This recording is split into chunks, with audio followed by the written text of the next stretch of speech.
I think the hardest thing about getting older, though, isn't like the physical. I feel like I'm mostly at peace with that.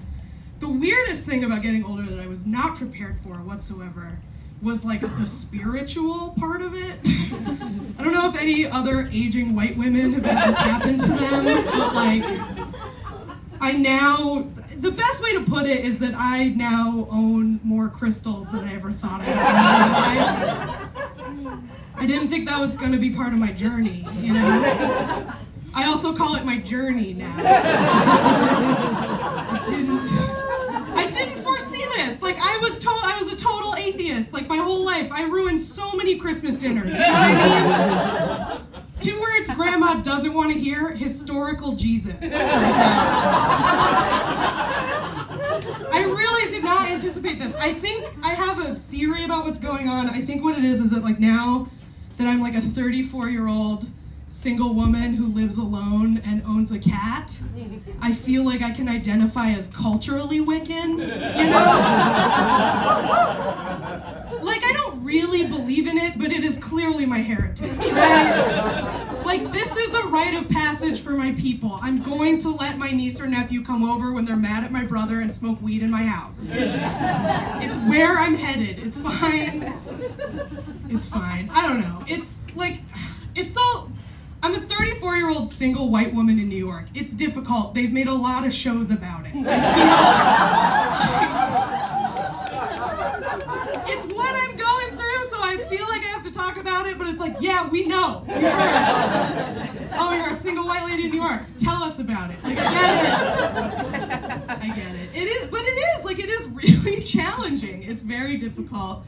I know that, like, my biggest problem dating, I know, is that my standards are too high. Like, I totally understand that. Like, I want to date someone so much more attractive than me that the New York Post writes an article about it. Like, that's what I'm looking for. I want to be in a couple that goes viral on TikTok, but no one can say why without being rude. That's what I want.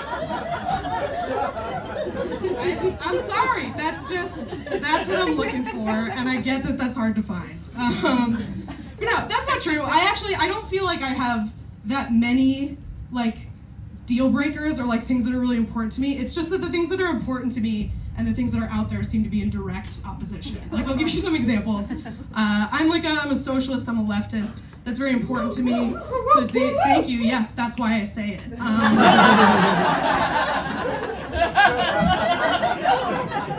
but it's important for me to, like, I want to date somebody who believes in that stuff, who has those, like, common beliefs. But I am not polyamorous. So,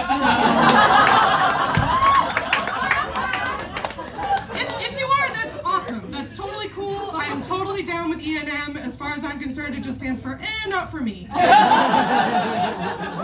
not what I'm looking for, so that cuts a lot of people out. And then another thing, I have, like, a very broad physical type that I like. I like a lot of different types of people. But I do really like men with long hair. That's something I'm really into. But I won't go to Bushwick. So that's a problem. So it's like, I don't have a lot of things, but it's hard. It cuts out a lot of people, the things I do have, right? So I was talking to a friend about this, and she was like, let me, like, synthesize this for you. So what you're looking for is a long-haired, egalitarian, socialist, progressive man who is passionate about monogamy. And I was like, yeah. And she was like, you don't think you're picky? And I was like, no. And she was like, you just described Jesus Christ.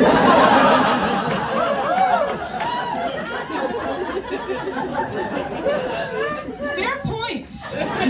They would write about that in the New York Post, though. So